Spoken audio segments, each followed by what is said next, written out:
Hi everyone, it's James, and this is my Sligh triple chime grandfather clock. And in this video, I'm going to let you guys see one of the chime melodies this clock offers.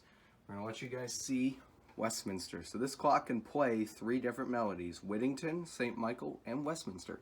So we're going to do traditional Westminster in this video.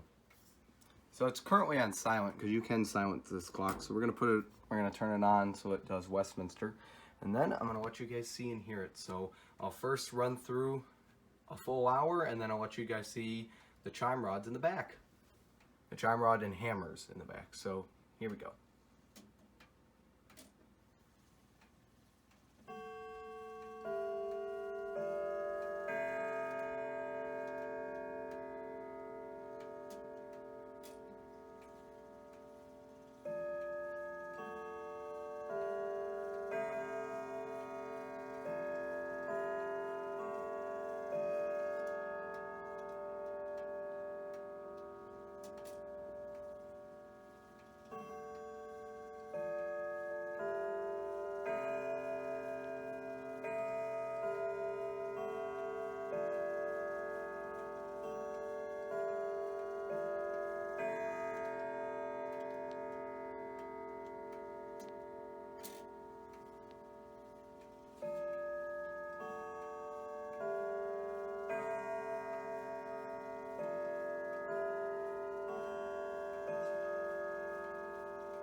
Now I will let you guys see the chime rods and hammers in the back. Give me a moment to set up the tripod.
Thanks for watching, everybody. CLS, that's a phrase on my channel. It means comment, like, and subscribe, and I'll see you in the next video. Bye.